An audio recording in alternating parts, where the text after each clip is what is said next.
1절부터 6절 말씀까지 제가 봉독을 하겠습니다. 요한계시록 3장 1절부터 6절 말씀까지.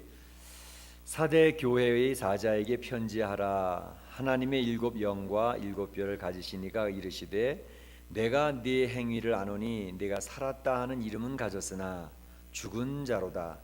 너는 일깨어 그 남은 바 죽게 된 것을 굳건하게 하라. 내 하나님 앞에 네 행위에 온전한 것을 찾지 못하였노니 그러므로 네가 어떻게 받았으며 어떻게 들었는지 생각하고 지켜 회개하라. 만일 일깨지 아니하면 내가 도둑같이 이르리니 어느 때에 네가 내게 이르는지 내가 알지 못하리라. 그러나 사대에 그 옷을 더럽히지 아니한 자 몇 명이 네게 있어 흰옷을 입고 나와 함께 다니리니 그들은 합당한 자인 영고라. 이기는 자는 이와 같이 흰옷을 입을 것이요 내가 그 이름을 생명책에서 결코 지우지 아니하고 그 이름을 내 아버지 앞과 그 천사들 앞에서 시인하리라. 귀 있는 자는 성령이 교회들에게 하시는 말씀을 들을지어다. 아멘.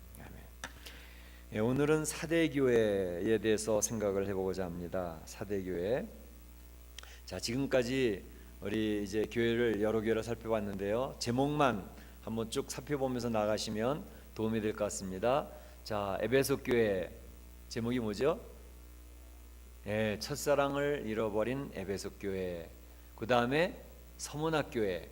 서문학교회는 뭐죠? 제목이 고난 중에 승리한 서문학교회. 그 제목들을 기억하고 계시면 그 내용들이 기억이 나실 거예요. 좀.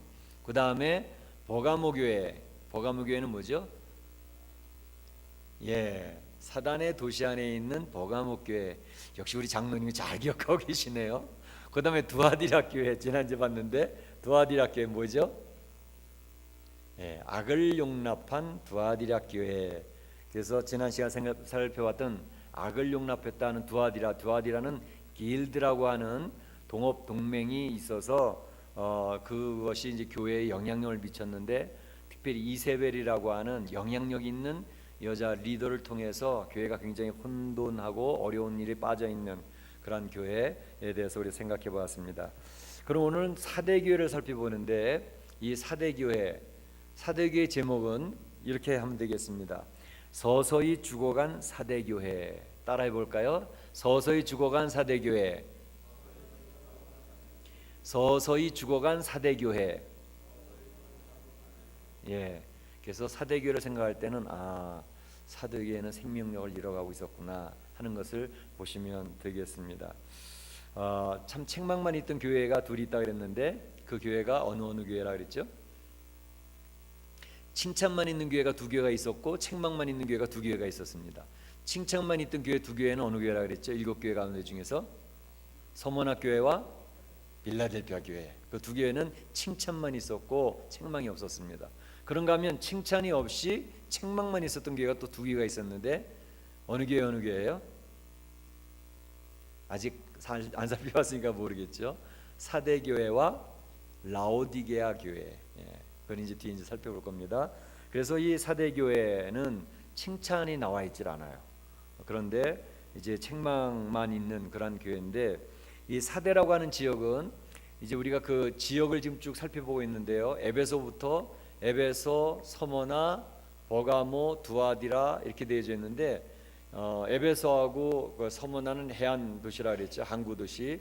그 시계 방향으로 이렇게 돌아갑니다. 모양이 시계 방향으로 돌아가는데, 밑에 에베소가 밑에 있었고, 그 위에가 서머나가 있었고, 또 그 위에가 버가모는 내륙 지역에 있는 도시고, 거기서 또 조금 밑으로 내려오면 이제 두아디라가 있었고, 이제 두아디라 지난번 살펴봤던 그 두아디라에서 이 사대는 시계 방향으로 조금 밑으로 내려오면 48km 정도 내려온 곳에 이 사대라고 하는 곳이 있었습니다. 그 다음에 이제 다음에 살펴볼 빌라델피아 교회, 라오디게아 교회도 시계 방향으로 이렇게 돌아갑니다. 그래서 지금 이 7교회는 지금 터키 지역에 있는 다 도시들입니다. 그래서 이제 이 교회들을 살펴보는데, 바로 사대교회는 지역이 두아디라에서부터 남쪽 방향으로 약 48km 정도 떨어져 있는 그러한 도시입니다. 근데 도시의 특성은 약간 이제 고원지대인데 고원지대 중에서도 한 480m 정도 이렇게 높다고 그래요. 그러니까 난공불락이 요새와 같이 되어져 있는 그러한 지형이라고 그럽니다. 제가 가보질 않아서 모르겠는데 성경학자들이 설명을 하고 있어요. 그래서 이렇게 제가 볼 때는 그 인텔로머스 올라가다 보면 거기 굉장히 골짜기 깊잖아요. 그렇죠?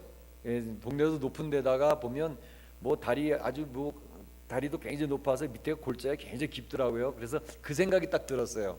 아마 인텔로마스처럼 이렇게 돼가지고 하나 요새처럼 이게 무슨 그 골짜기로 쭉 둘러싸여져가지고 무슨 철옹성처럼 딱 되어져 있는 그런 지형, 그런 모습이 아닐까 그런 생각을 해봤습니다.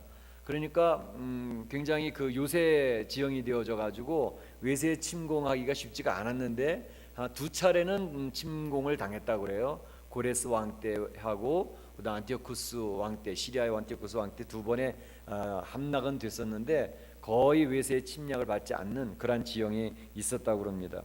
그런데 이 사대교회는 앞에서 살펴봤던 것처럼 무슨 니골라당에 이렇게 혼돈하는 그런 이단이 있다든지, 또 발람이 이렇게 그 회를 치는 그런 일이 있다든지, 또 이세벨과 같이 그러한 잘못된 리더가 있어가지고 교회를 혼동시켰다든지 그런 내용은 없다 그래요. 그냥 편안하고 그냥 평범한 그러한 교회였는데 교회 자체가 생명력이 없이 아주 그냥 무기력한 그러한 모습에 있어서 이 교회를 예수님이 딱 평가하기를 뭐라 평가하셨냐 하면, 내가 살았다 하는 이름은 가졌는데 실상은 죽은 자로다, 이렇게 평을 했어요. 사대교회를 평하기 아주 악평이죠. 살았다고는 이름은 가졌다는 거예요. 근데 실제로 보니까 죽은 자라는 거예요. 얼마나 이 무서운 평가입니까? 겉으로는 살아있는 것처럼 보였어요. 근데 보니까 생명력이 없다는 거죠. 제가 한국에 있을 때 이제 교회를 이렇게 돌보는데, 그때의 제 기억이 지금도 나는 게 뭐냐면, 어떤 여자 집사님이었는데 그렇게 나이 많지 않은 여자 집사님이었습니다. 그런데 연세대학교 병원에 뭐 별일이 아닌 걸로 해서 잠깐 검사 받으러 들어갔는데, 검사 받고 뭐 하다가 갑자기 식물인간이 되어버렸어요. 뭐를 잘못 건드렸는지 잘 모르겠는데, 그래서 그 병원에 3년 동안, 제가 미국에 떠나올 때까지 병원에서 입원 상태로, 그냥 식물인간 상태로 병원에 있는 것을 제가 보면서 너무너무 안타까워했습니다. 아이들도 이제 중학교 뭐 그 정도 아이들 둘이 있었는데 너무 안타깝더라고요. 근데 참 식물인간을 쳐다보는 그 남편도 그렇고 아이들도 그렇고 너무 힘들어하는 것을 보면서, 야, 이 하나님이 빨리 불러가시면 더 편안할 텐데, 이건 뭐 사람을 알아보는 것도 아니고 그냥 뭐 그 호수 껴놓고 그냥 사람 생명만 연장되고 있는데, 그 3년 동안 그냥 그대로 있으니, 제 교회에서는 이제 뭐 자주 가서 기도하고 예배드리고 그러긴 했는데 너무 안타깝더라고요. 살아있는 것 같은데 살아있는 게 아니라 죽어있는 그런 상황이더라고요. 그래서 그걸 보면서 참 빨리 하나님 불러가시든지 빨리 회복되든지 둘 중에 하나 해달라고 기도했던 적이 있었는데요. 오늘날 교회도 그렇다는 거죠.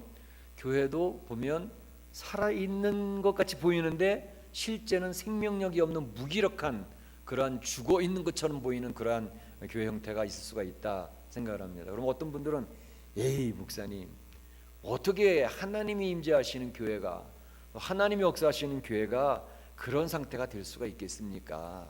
그렇게 얘기하시는 분이 있어요. 사실 성도들은 그런 상상을 못하는 일들입니다. 어떻게 교회가 죽을 수가 있습니까? 그런데 그런 생각을 했던 사람들이 유대인들이었습니다. 유대인들은 하나님이 세우신 성전, 뭐 성막부터 시작해가지고 솔로몬이 세웠던 그 아주 화려한 솔로몬 성전, 그 성전은 하나님이 임재하시는 장소라고 그들은 굳게 믿고 그런 것을 중심으로 해서 신앙생활을 해왔는데, 성전이 절대로 무너질 수는 없다. 성전은 절대로 망하는 법이 없다. 정말 그래야만 되는 거죠. 하나님 임재하시는 성전이 망한다는 것은 있을 수가 없잖아요. 무너진다는 것은 상상도 못할 일이잖아요. 그런데 예레미야서를 통해서도 그렇고 요즘 새벽기도 에스겔을 보는데 에스겔서에서도 하나님 강조하는 것은 너희들이 생각할 때에 그 성전이 전혀 안 무너질 것 같지. 하나님 임재하시는 장소니까 절대 이방인들이 성 못 될 것 같지. 그런데 어떡하냐? 그 성전을 내가 무너뜨릴 건데. 그래서 에스겔서에 보게 되면 하나님이 성전에서 지성소에 있던 하나님의 영광이 성전 문지방으로 나오고, 문지방에서 현관으로 나오고, 동쪽, 성전은 동쪽으로 현관이 되어 있거든요. 서쪽을 방향을 향해서. 그래서 동쪽으로 나왔다가 동쪽에서 이제 현관문을 떠나서 그 산에 감람산으로 나오고, 거기서 이제 하늘로 올라가시는, 그러니까 성전을 떠나시는 그런 형태를 에스겔서를 통해서 이렇게 딱 보여준다고요. 하나님이 성전을 떠나시는 장면. 그러면서 성전이 무너지는 거죠. 그러니까 하나님께서 그 백성들에게 너희들 정신 차려야 돼. 하나님이 택한 유다 백성이고 이스라엘 백성이라고 해서 성전이 안 무너질 것 같아? 예루살렘이 안 무너질 것 같아? 안 무너져야 당연한 건데, 근데 문제는 하나님의 백성이 하나님의 백성답지 않으니 무너뜨릴 수밖에 없지. 그래서 하나님이 성전을 치시는 것이고 예루살렘을 치시는 것이죠. 마지막 때 요한복음 그때도 보게 되면 예수님이 재림하실 때 심판이 어디서부터 시작되느냐 하면 성전에서부터 시작됩니다. 예수님 믿는 그 백성들로부터 심판이 시작이 되어지는 거거든요. 그러니까 우리가 생각할 때는 하나님의 교회라는 것은 도무지 무너져서는 안 돼, 망해서는 망한다는 건 생각할 수도 없어, 상상할 수도 없고, 죽는다는 것은 상상할 수도 없다. 그런데 실제로 교회도 이게 유아기가 있고 청년기가 있고 장년기가 있고, 자칫 잘못하면 장년기에서 쇠퇴기로 돌아가서 사망기로 떨어지는 경우가 있어요. 보세요. 지금 터키에 있는 7교회, 터키에 지금 존재하고 있느냐고요. 없어졌잖아요, 다. 참으로 안타까운 것은 이 교회의 대표적인 상징들이 있었던 터키 지역에 교회가 없다니까요. 오늘 본문에 나온 7교회가 다 사라져 버렸다니까요. 우리에게 너무 큰 충격이죠. 하나님의 교회, 하나님이 축복하셔서 영원토록 존재해야 될 하나님의 교회가 사라져 버린다, 죽는다. 그런데 역사는 교회가 사망 선고에 이르는 그런 일들이 얼마든지 있다라고 하는 것은 사실입니다. 이것은 우리들에게 큰 도전이고 충격입니다. 물론 하나님의 나라는 결코 망하지 않아요. 이 우주적인 교회, 이 캐톨릭이라고 하죠. 우주적인 교회, 하나님의 백성들로, 그러니까 예수님을 믿는 성도들로 구성된 과거, 현재, 미래 하나님 나라에 세워질 하나님의 나라는 절대로 그 교회, 그걸 교회 공동체라고 말할 수 있는데, 그 교회는 무너지는 적이 없어요. 과거부터 지금까지. 그러니까 예수님을 믿는 하나님 앞에 순종하며 하나님의 나라를 세워가는 주의 백성들은 계속 존재해 왔고, 지금도 존재하고 있고, 앞으로도 계속 존재해 나갈 거예요. 그 교회는 무너지지 않아요. 터키의 지금 7교회는 무너졌다 하더라도 하나님의 백성, 아브라함으로부터 시작해가지고 야곱, 이삭, 야곱, 솔로몬, 또 뭐 다윗, 이게 사도 바울 이렇게 쭉 이어서 지금 신앙의 우리 선배들 것도 해가지고 그 하나님 예수님을 믿었던 하나님의 백성들로 형성된 하나님의 나라 공동체, 그 교회 공동체거든요. 그 우주적인 공동체, 우주적인 교회라고 말할 수 있어요. 그 교회는 절대 무너지지 않아요. 근데 여기서 얘기하는 이 교회, 가시적인 교회, 지방 로컬 처치, 이 보통 우리가 얘기하는 무슨 교회, 무슨 교회, 뭐 서머나 교회, 뭐 이 빌라델피아 교회, 이런 교회, 이런 교회는 바로 그 생명력을 잃어버리면 이 지상에서 사라질 수 있다라고 하는 것은 우리들에게 엄청난 도전이라고 하는 사실이죠. 하나님이 임재하시고 하나님 축복하시는 교회가 무너질 수가 있는가? 무너질 수 있다라는 사실입니다. 사대 교회가 죽어가게 된 원인이 무엇일까 하면 간단히 세 가지를 생각해 보겠는데, 사대 교회는 과거에 대한 집착이 있었던 교회입니다. 사실 이 사대라고 하는 지역 자체가 굉장히 부요했고요. 그 다음에 고대 리디아 왕국이라는 그 왕국이 있었다는데, 그 왕국의 수도였다고 그래요. 수도였는데 굉장히 요새 지역이었고 난공불락의 도시였고 또 부요하고 힘이 있었고, 그런 수도로서의 역할이 있었기 때문에 에베소에 있는 그 큰 신전들이 있었던 것처럼 바로 이 사대에도 큰 신전이 있었는데, 지금도 있다 그러네요. 저는 가보지 않았지만 기둥이 뭐 78개 정도 쫙 있는 그런 기둥이 있는데 다 무너졌고 이제 기둥 2개만 남아 있다는데요. 그 기둥이 20m가 된다. 20m. 그러니까 굉장히 큰 신전. 그리고 거대한 체육관이 있는 그런 흔적들도 있다고 그래요. 그러니까 이 사대라고 하는 지역은 아주 부와 영광이 찬란했던 그러한 곳이었다는 거죠. 뿐만 아니라 교회적으로도 볼 때 당시의 소아시아 교회 중에서 이 에베소 교회와 사대 교회는 굉장히 선교적인 열정이 있어서 선교 사역도 굉장히 잘했던 그러한 교회 중에 하나였다고 그래요. 그런데 지금 그 당시 이 말씀을 기록할 그 당시에 그 교회들의 모습은 자꾸 쇠퇴해져서 힘을 잃어버리는, 생명력이 없는 그러한 교회가 되어졌는데, 그들이 생각하기는 과거에 우리가 선교를 얼마나 잘했었는데, 우리 교회가 얼마나 힘이 있었는데, 그래서 과거를 자꾸 기억하고 과거 지향적인 그러한 삶을 그러한 모습을 가지고 있었기 때문에 이 과거 지향적인 것은 별로 인생의 삶을 살면서도 도움이 안 되죠. 내가 과거에 어땠었는데 내 출신과 내 가문과 뭐 이런 거 얘기 자꾸 하는 분들은 현재 이야기할 게 없으면 과거 얘기를 자꾸 하게 돼 있어요. 그렇죠? 그래서 나이 드신 표시는 자꾸 과거 얘기를 하기 시작하면 그분은 이게 나이가 들어가신 분이구나 하는 것을 알 수 있을 정도로. 근데 현재가 바쁘고 미래 지향적인 사람은 과거 얘기 별로 안 합니다. 그렇죠? 그런데 바로 사대교회는 과거 얘기를 많이 했다는 것이죠. 근데 사실 그 영국 교회도 그렇고 유럽 교회도 그렇고요. 제가 이제 필라델피아 한 5년 정도 살았는데 거기 가면 큰 교회당, 굉장히 멋있는 교회당이 있습니다. 돌로 지어진 멋진 교회들이 많이 있어요. 그래서 이렇게 필라델피아 지역 가면서 보면 한인 교회들이 그런 큰 교회, 좋은 교회 등을 이렇게 렌트해서 사용을 많이 하는데, 미국 교회 교인들이 얼마나 되느냐? 머리 희끗희끗한 할머니들 몇 분 앉아 계세요. 교회당이 아까울 정도예요. 그렇게 그 옛날에 화려했던 시절, 그때는 교회당이 차고 넘쳤죠. 뭐 굉장했었거든요. 뭐 몇 부 예배를 드리고. 근데 미국의 그 잘 지어진 교회당에 텅텅 비어 있어요. 할머니들만 몇 분 앉아 계세요. 그러니까 과거의 그 교회의 영광이라는 것은 이루 말할 수 없이 굉장했었죠. 파워가 있었죠. 한국을 향해서도 선교사도 보내고 전 세계를 향해서 선교사 보내는 그러한 교회들이었는데 지금은 힘이 없어요. 유럽에 있는 독일의 무슨 뭐 영국의 이런 큰 교회당도 지금은 교회당 문을 닫고 공장으로 내주잖아요. 공장으로 내주는 것만 해도 다행이죠. 카바레 같은데, 술집 이런 것들로 다 넘어가고 있단 말이에요. 교회당이. 과거의 영광이 다 사라져버리고 현재는 그 교회당을 유지를 못하니까, 유지비가 너무 많이 들어가니까 팔 수밖에 없는 거예요. 그러니까 판다는 사람도 교회당이니까 잘 안 사니까 큰 무슨 사업하는 사람들이 살고 그래야 되니까 그냥 막 공장으로 넘어가고 술집으로 넘어가고 다 그러는 거죠. 너무 안타까운 그런 일들이 많이 있습니다. 그러니까 과거에 아무리 영광이 있고 그렇다 하더라도 지금 현재가 중요하다는 것을 볼 수 있습니다. 그런데 오늘 이 사대교회는 현재에 대해서도 그냥 만족하고 있는 그러한 교회였습니다. 그러니까 이 교회는 예배도 드렸고 기도도 있었고 헌금도 있었고 선교하는 것도 있었고 뭐 구제 사역도 하고, 그런데 그런 모든 것들이 형식적으로 되어지고 있었다는 거죠. 생명력이 없었다는 거예요. 교회는 이 생명력이 있어야 되거든요. 영적인 건강성이 유지가 되어져야 교회의 본질적인 것을, 사명을 감당할 수 있거든요.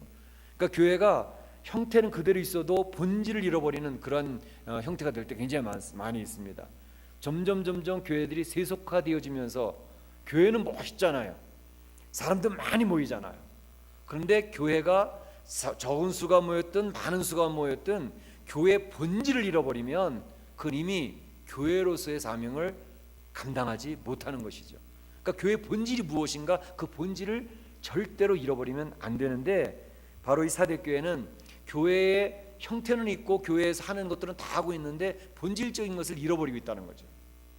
그래서 사실은 예수님께서 예수님 당시에 그 바리새인들이나 서기관이나 그 제사장들을 향해서 신랄하게 비판하시고 야단을 치셨던 내용이 뭐예요? 그 너희들은 신앙생활하는 모습은 있는데 너희들이 신앙의 본질을 떠났다는 거죠. 신앙생활하고 하나님 앞에 제사도 드리고 절기도 지키고 뭐 10의 2조도 하고 뭐 다 하는데, 그런데 하나님 백성으로서의 모습이 없다는 거죠. 그러니까 예수님께서 신랄하게 비판을 하셨잖아요. 그러니까 너희들은 종교인이지 신앙인이 아니다는 거예요. 하나님의 백성이면 하나님의 말씀을 순종, 하나님의 말씀에 귀를 기울이고 하나님 말씀대로 살려고 하는 그런 모습이 있어야 되는데 너희들은 그런 거 없지 않냐. 종교 생활을 하는데 전부 다 그 중심이 자기 중심이에요. 내가 복받기 위해서 종교 생활하고, 내 생각을 펼치기 위해서 종교 생활을 하고, 내가 중심이 돼서 종교 생활을 하니까 예수님이 그게 어찌 하나님의 백성이냐 이거죠. 예수님이 그것을 신랄하게 비판하신 겁니다. 하나님의 백성이면 하나님이 중심이 되어지고 하나님의 뜻이 먹혀 들어가야 하나님의 백성이지, 하나님의 뜻은 계속 소외되어지고 무시되어지는데 자기 생각들만 펼쳐나오고 하나님이 이란 이름을 불러가면서 자기 이익을 위해서, 자기 이익심을 채우기 위해서 하고 있으니 그게 어디 하나님의 백성이냐. 예수님이 신랄히 비판하는 내용은 그 핵심이거든요. 그런데 사대교회가 그랬다는 것이죠. 그 디모데후서 3장 5절에서 경건의 모양은 있으나 경건의 능력은 부인하는 자니 이렇게 얘기를 하셨다는 것입니다. 또 미래에 대한 비전이 없었습니다. 과거 지향적이지요. 현재도 그냥 되는 대로 그냥 뭐 살지. 그 미래에 대한 비전도 없어요. 미래에 대한 하나님을 향한 열망도 없어졌어요. 그러니까 그냥 그 교회가 사실은 뭐 이렇게 힘든 게 없었거든요. 무슨 이단들이 들어와서 골치 아프게 했다든지 그런 것도 없었고요. 또 교회가 너무 뭐 가난해가지고 막 쩔쩔맨다든지, 서머나 교회처럼 가난하고 빌라델비아 교회처럼 가난해가서 적은 능력을 가지고도 너희가 승리했구나 그런 칭찬을 못 받았단 말이에요.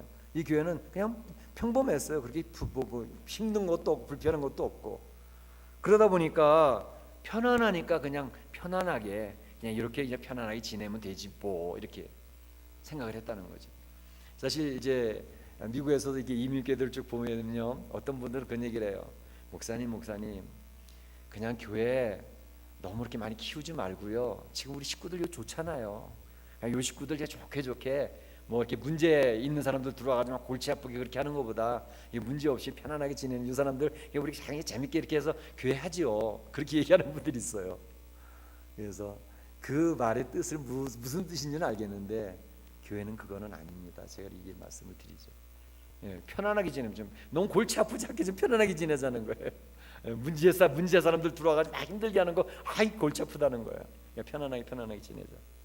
그러니까 얼마나 힘들었으면 그런 얘기를 하겠어요. 그러니까 더 전도할 필요도 없고요. 그냥 이렇게 오면 오고 안 오면 안 오고 그냥 우리끼리 편안하게 좀 잘 지냈으면 좋겠다.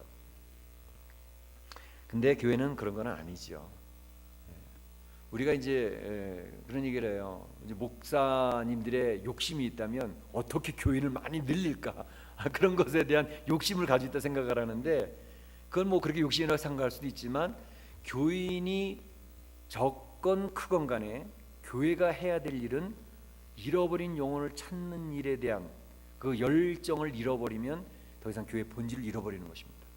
그렇기 때문에 교인이 뭐 적으면 적은 대로 큰 대로, 그러니까 우리 교인 숫자를 많이 늘리기 위해서 그러한 어떤 욕망을 가지고 막 전도하려고 하는 게 아니고, 예수님이 땅끝까지로 증인 되라고 말씀하셨기 때문에, 그리고 잃어버린 영혼을 찾아오라고 얘기하셨기 때문에 그래서 전도를 해야 되는 것이지, 교인이 좀 더 많아서 이제 100명이면 200명 만들고 500명이면 1000명을 만들고 1000명이면 5000명을 만들고, 그래서 교세가 많아지면 목사가 힘주고 다니고 그러고 싶어가지고 교인을 말린다. 그건 아니에요. 그건 아니라고요. 10명 20명만 있어도 교회 본질이 지켜지면 그 교회는 바른 교회예요. 그러니까 교인 수를 가지고 자꾸 교회를 평가하려고 하는 것이 요새 세속화된 모습이기 때문에 교인 수를 가지고 하려고 하는데, 교인 수가 중요하지. 교인 수가 물론 뭐 이렇게 늘어나면 그걸 싫어할 목사가 어디 있어요? 좋죠. 그러나 그게 본질은 아니고, 교인 수가 늘어나야 되는 이유는, 그리고 확보해야 되는 이유는 예수님이 잃어버린 영혼을 찾아오라고 말씀하시기 때문에 해야 되는 일이죠. 우리 교회 비전이 뭐죠? 제가 이제 여러분에게 비전을 4가지를 이렇게 소개를 시켜드렸는데, 그 4가지가 뭐죠? 첫 번째는 뭐라 그랬죠? 살아있는 예배 공동체. 저는 그렇게 되기를 소망합니다. 교인이 많고 적음의 문제가 아니라 얼마 안 되더라도 그 예배가 하나님이 임재하시는 것을 확신하면서 그 하나님 앞에 찬양드리고자 하는 그 열망이 넘쳐나고, 또 주님께서 주시는 은혜에 감격해서 그 예배를, 구원의 감격을 가지고 예배를 드릴 수 있다면 살아있는 예배가 될 거예요. 하나님과 소통이 이루어지니까, 교통이 이루어지니까. 그 예배가 없으면 성도들을 하나님이 못으로 뽑아 놓으셨겠어요? 하나님이 성도를 뽑아 놓으신 이유는 성도들로 인하여 찬양받고 싶어서 구별해 놓으신 건데, 하나님이 하나님 되심을 인정하는 그 백성들을 만들고 싶어서 성도들을 불러 모으시고 예배를 드리는 건데, 성도들이 첫 번째 할 일은 모여서 하나님은 진짜 하나님이십니다. 그 하나님은 정말 좋으신 분이십니다. 우리의 삶을 주관하시고 이 세상의 역사를 이끌어가시는 분이십니다. 그걸 성도들이 선포 안 하면 누가 선포하겠어요? 성도들이 안 하면 돌들이 소리를 지를 거라 그러잖아요. 하나님께서 말씀하시는 것은 바로 예배를 통해서 하나님의 하나님이심을 선포하고 영광을 두고 찬양을 드리고 그 일이 예배 중에 나타나야 그의 교회가 존재하는 이유가 되는 것이죠. 그리고 또 얘기하는 것은 이제 일꾼들이 교회에서 하나님의 사람들이 세워져 가야 되죠. 그냥 태어나서 베이비로 있는 상태는 하나님 기뻐하시지 않잖아요. 그러니까 베이비에서 성장이 되어져야 된단 말이에요. 초등학생이 돼야 되고 청소년이 돼야 되고 청년이 돼야 되고 장년이 되어 장성한 분량까지, 그러니까 그 일을 교회가 감당하고 양육을 해야 되는 거죠. 그러니까 그 핵심에는 제가 말씀 훈련과 기도 훈련이라고 그랬잖아요. 그래서 하나님의 사람들이 키워져야 하나님의 나라를 확장하죠. 하나님의 사역을 감당하지. 그러니까 그 일을 안 하면 교회는 교회의 본질을 잃어버리는 거죠. 그 일을 해야 되는 거죠. 그리고 세 번째는 뭐라 그랬죠? 두 번째 훈련받는 제자의 공동체에 제가 말씀을 드렸고, 세 번째는 예수님을 닮은 섬김의 공동체. 예수님을 믿는다는 것은 변합니다. 변하는데 그 핵심은 섬김의 사람들로 바뀌어지는 거예요. 교만하던 사람이 겸손한 사람으로 바뀌어져 가는 거죠. 그래서 예수님이 성도들이 저 사람이 성숙한 성도인지 미성숙한 성도인지 그 잣대는 교만하던 사람이 겸허한 사람 바뀌어져 가는 거예요. 그러니까 옛날에는 섬김을 받으려고 하던 사람들이 섬기는 사람으로 바뀌어져 가는 거예요. 그게 성경 전체에서 계속 얘기하는 열매들이잖아요. 삶의 열매들. 그러니까 교회 안에서 예배드리고 훈련받는 사람들이 그러한 변화가 나타나지 않는다면 지금 빵점이 제대로 지금 성장하고 있는 게 아니거든요. 그러니까 교회 안에서 바로 그러한 사람들이 자꾸 한 명씩 두 명씩 세 명씩 막 생겨져 나가야 되는 거죠. 변화되는 사람들이 나타나야 되는 거죠. 섬기는 사람들이 나타나야 되는 거죠. 그럼 그 사람은 예수님의 생명력이 들어간 사람이기 때문에 변화가 나타나는 거죠. 예수님은 생명이기 때문에 생명의 특징은 변화예요. 성장이에요. 그렇기 때문에 예수님의 생명의 씨가 뿌려진 사람은 변화될 수밖에 없어요. 변화되는 방향으로 갑니다. 시간이 더딜지언정 분명한 사실은 변화되는 사람은 바뀌어져 간다는 것입니다. 그러니까 그 일이 교회 안에서는 이루어져야 되는 거죠. 그러면 그 변화되는 그 열매를 보아서 저 사람이 예수님을 믿는 사람은 분명하구나는 게 확증이 프루프가 되는 거예요. 그러니까 네가 구원받은 것을 확증하라 그러잖아요. 그러니까 예수님 믿는 사람은 변화되는 모습이 섬기는 사람으로 변화되는 게 확실히 나타나는 거죠. 자기도 알게 되어지고 주변의 사람들도 알게 되어지는 거죠. 시간은 다를 수 있어요. 그렇지만 분명한 건 나타난다는 거예요. 그 다음에 네 번째 비전은 뭐죠? 잃어버린 영혼을 찾는 선교의 공동체. 이것은 주님이 부탁하신 지상명령이잖아요. 하나님 나라의 확장. 그러니까 우리가 이 교회 그냥 이렇게 할 때 하나님의 나라가 확장되어지는 게 교회를 통해서 나타나야 됩니다. 그게 교회의 본질이에요. 제 말하는 우리 교회 비전, 제 목회 철학, 목회 본질을 얘기하는 이런 것들은 제가 이제 갑자기 만드는 게 아니라 저는 성경 말씀을 묵상하면서 성경을 바라보면서 이것이 주님이 가장 원하시는, 예수님 하나님 가장 원하시는 가장 중요한 핵심 포인트들이다 생각을 하기 때문에 여러분들이 제시를 하고 같이 공감대를 가지고 그 방향을 해서 같이 나가고 싶어하는 거죠. 그래서 여러분들이 이해를 빨리 해서 같이 공감대 형성되어지면 이 방향을 해서 같이 막 열심히 뛰어나가는 거고, 아직 이해가 되어지지 않는 분들이 목사님 저는 그렇게 생각하지 않아요. 그게 다 교회 본질 생각하지 않으니까 저기 합시다. 그러면 저는 여러분들이 공감대를 가질 때까지 기다리는 수밖에 없어요. 그럼 천천히 가는 거죠 뭐. 근데 빨리 공감대 형성되면 빨리 갈 수 있는 거고, 빨리 공감대 형성이 안 되면 기다려야 돼. 공감이 될 때까지 기다리는 수밖에 없죠. 억지로 끌고 갈 수는 없잖아요. 그래서 그런 부분들이 굉장히 중요한 부분들인데, 저는 우리 멕시코 한인교회 와가지고 이렇게 느끼는 부분들이 그런 게 있어요. 우리 멕시코 한인교회 구체적인 비전은 뭘까? 이게 네 가지 비전은 교회 본질적인 비전이고, 구체적인 비전은 일단 멕시코 지역에 있는 힘들고 피곤해져 있는 심령들이 많아요. 우리 한인 교포들 가운데. 그러니까 옛날에 교회 다니던 사람들 중에서도 아이고 뭐 교회 가봐도 그렇고 뭐 힘들고, 그러니까 그 교회 다니던 사람, 실족한 사람들도 어떻게 하면 우리 교회가 품어낼 수 있을까 하는 그런 부분들. 그래서 뭐 상처 있는 사람들, 좀 좀 괴팍한 사람들도 많이 있겠죠. 왜 없겠어요? 그러니까 또 교회도 떠나는 거고. 그런데 그런 사람들이 어떻게 하면 우리 교회 와서 우리 교회가 보금자리처럼 되어져서 쉴 수 있을까 하는 그런 부분. 그러니까 그거는 우리가 그릇을 준비하는 게 중요합니다. 우리 교회가 그릇이 제대로 만들어진 그릇이 되어지면 그런 것들을 품어낼 수가 있는 거죠. 근데 그릇이 준비 안 되면 들어와도 다 쏟아지는 거잖아. 그래서 그런 부분들하고, 그래서 우리 한인 교포들을 향해서는 그 사람들이 쉴 수 있는 그런 교회, 그리고 특별히 예수님을 발견할 수 있는, 살아계신 예수님을 발견해서 그들이 이 이민의 삶이 힘들지만 그 예수님 붙들고 살아갈 수 있는 그런 것들을 제시하고 방향을 제시할 수 있는 그런 교회가 되면 좋겠다, 그런 생각을 하고 있고요. 또 한 가지 측면은 이 멕시코 땅에다 한인교회를 세워놨으니까 하나님은 분명히 멕시코 현지인을 향한 하나님의 비전이 있다고요. 멕시코 현지인들을 향해서 우리 한인교회가 해야 될 일이 있다고 저는 확신해요. 그렇기 때문에 뭐 여러 가지 지금 이제 우리 교회가 여러 군데 지금 선교 사역지를 두고 기도하고 있고 준비하고 선교사 파송을 하고 있지만 그런 것들도 해야 되는 동시에 제가 굉장히 중심 있게 지금 신경 쓰는 부분은 뭐냐면, 일단은 가장 손쉬운 것부터 하면 우리 교회에 들어오는 현지인들을 어떻게 관리할 것인가 하는 부분이에요. 우리 교회에 들어오는 현지인들이 사실 몇 번 나오다가 떠나가고 몇 번 나오다가 계속 그러고 있거든요. 그런데 그 사람들이 우리 교회 와서 잘 정착할 수 있도록 해서 그들이 예수님만을 잘 발견하고 복음을 제대로만 깨달을 수 있다면 그 사람은 최적의 선교사들이 된다는 거죠.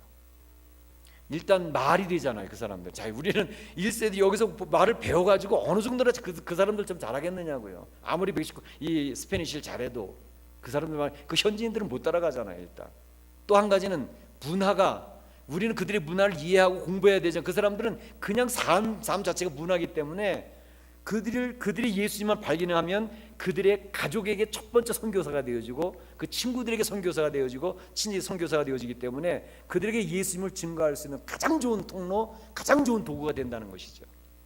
그렇기 때문에 우리 교회에 들어오는 현지인들을 정말 보물처럼 잘 새겨야 되겠다는 그런 생각을 많이 해요. 그래서 그들이 몇 번 왔다 이게 또 떠나고 떠나는데 지금 그 참 어떻게 하면 이게 잘 그 사람 자리 잡을 수 있도록 할까. 그래서 이제 현지인과 같이 결혼한 커플들을 좀 이렇게 잘 포섭을 해서 그분들이 좀 잘 케어할 수 있고 네트워킹이 형성돼서 서로 연결고리가 잘 맺어주면 좋겠다. 그럼 우리가 경제적으로도 엄청난 효과를 누리는 거죠. 선교 비용을 많이 안 들이고도 효율적인 가장 큰 하나님 나라를 확장시킬 수 있는 가장 좋은 거거든요. 이 현지인을 향한 하나님의 비전이 우리 교회를 통해서 있으니까. 그래서 그런 부분들을 좀 같이 좀 잘게 좀 연구하고 신경 쓰면 좋겠다 그 생각이 들고요. 일단은 현지인들이 우리 교회 예배 오잖아요. 이렇게 와서 지금 이제 통역을 통해서 듣고 그러는데 그분들이 잘 연결돼서 그들이 참 잘 자라날 수 있으면 좋겠다는 거고, 특별히 토요일 날에 지금 한글 학교를 하는데 한 30명 정도 모입니다. 초급반 10명, 중급반 10명, 고급반 10명, 이렇게 10명씩 모여서 있는데 그 사람들은 뭐 교회 예배 드리러 오는 사람들은 아니지만 지금 한글을 가리키면서 어떻게 신앙적으로 그들에게 도전을 주고 접근할 수 있을 것인가, 그런 부분들도 우리 하나님께서는 굉장히 좀 신경 쓰고 있는 부분일 것이다라는 생각을 해봐요. 그래서 우리 성도들이 그런 부분에 좀 신경을 써서 하면 이건 교회 본질이기 때문에 그래요. 그분들 뭐 전도해가지고 많이 오면 뭐 우리 교회에 도움이 되겠어요? 그분들. 근데 그 도움으로 따지는 게 아니라 영적인 그들의 예수님을 증거 하나님을 확장하는 일이기 때문에 교회가 해야 되는 일이기 때문에 이제 뭐 지금은 잘 안 되고 있어. 아직 기초도 잘 안 다지는 상태지만 앞으로는 조금씩이라도 우리가 마음을 좀 기울이면 잘하면 그 부분을 통해서도 하나님의 귀한 역사가 일어나지 않을까, 그런 생각을 해보고 있습니다. 한번 같이 공감대를 가지고 기도해 주시면 참 좋겠다, 그런 생각이 있습니다.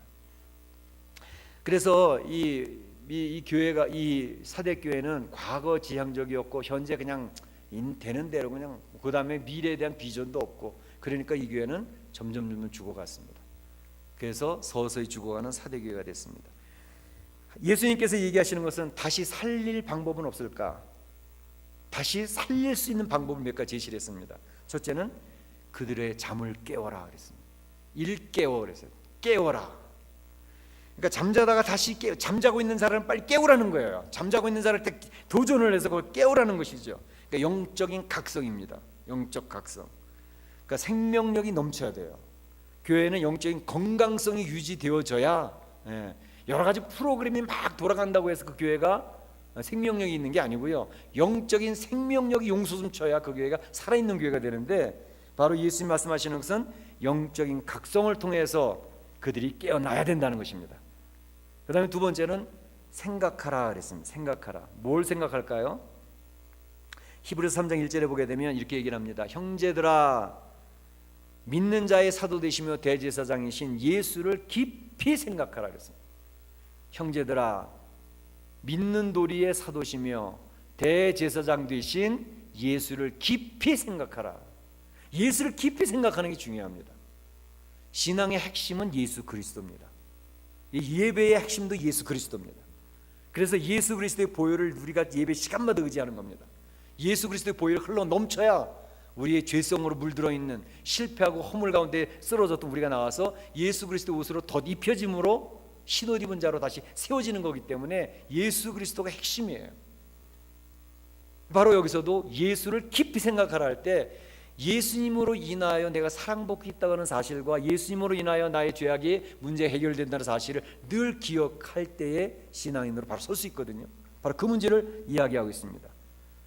예수님을 기억하면서 내가 처음 예수님 만났을 때 첫 사랑의 기억, 예수님으로 인해서 얻었던 그런 기쁨들, 이런 것들을 기억을 합니다.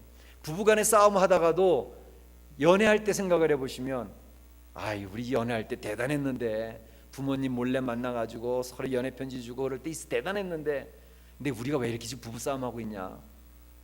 옛날에 첫사랑을 기억을 하면 회복될 수 있거든요. 마찬가지로 예수님을 만났을 때 첫사랑 있잖아요. 예수님 앞에서 펑펑 울던 시기가 있었잖아요. 예수님 앞에서 헌신을 다짐하고 무릎 꿇고 1시간 2시간 막 눈물 흘려가며 침 흘려가며 막 기도했던 그 시간이 있었잖아요. 그때를 기억하는 거예요. 그때를 바라보고 그거 생각하고 다시 일어나는 거죠. 성도들은 그런 시간들이 있잖아요. 그러니까 예수를 깊이 생각하라는 거예요. 그 다음에 회개하라 그랬습니다. 회개하라. 사실은 요새 우리가 에스겔서 새벽마다 보는데, 거기서 오늘 아침에도 에스겔서 18장을 봤습니다. 거기서 하나님이 그 백성들이 강조하고 있는 것은 뭐냐면, 유다 나라 지금 무너지고 있지, 여호야긴 왕이 포로로 끌려 시드기야 왕이 이제 망하지. 그런데 중요한 것은 너희가 과거에 어떻게 했던지 상관없이 지금 돌이켜 회개하면 살 길이 열려. 그게 하나님의 메시지입니다. 옛날에 잘했었는데, 헌신했었는데, 옛날에 영적으로 건강했었는데, 지금 하나님으로부터 떠나면 그가 살 수 있겠냐? 결단코 죽을 수밖에 없어. 그렇게 얘기하십니다. 그러니까 하나님이 얘기하시는 것은 과거에 잘했냐 못했냐를 따지는 게 아니라, 지금 현재 모든 죄악에서 돌이키고 하나님께 돌아오기만 하면 과거를 묻지 아니하고 회복시켜 주신다는 것이 하나님의 복음입니다. 그 회개의 역사죠. 그러니까 회개라면 지금 한 부끄러운 죄, 참 말할 수 없는 죄 다 해결된다니까요. 하나님 원하시는 것은 회개하는 백성을 찾으시는 겁니다. 주의 말씀 앞에 엎드리는 백성을 찾으시는 거죠. 그걸 얘기하고 계시는 겁니다. 그래서 이렇게만 한다면 마지막 결론이 그겁니다. 이기는 자에게는 흰옷을 입을 것이요. 그래서 흰옷을 입는다 그랬습니다. 이 흰옷이라는 것은 생명이고 승리고 영광을 이야기하는 것입니다. 그러니까 죄로 더러워졌던 옷을 다 벗어버리고 예수 그리스도의 피 묻은 옷으로 덮여지면서 흰옷 입은 하나님의 백성, 찬양하는 하나님의 영광을 선포하는 백성으로 세워지게 된다는 것입니다.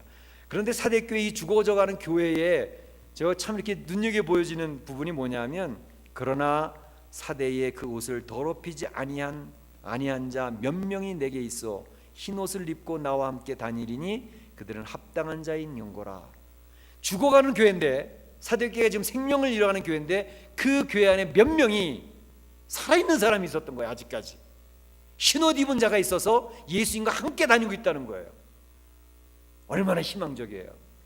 우리 성경은요 굉장히 비관을 얘기하고 이 정죄를 이야기하면서도 항상 하나님은 리커버리, 살아나는 회복을 꼭 얘기하셔요.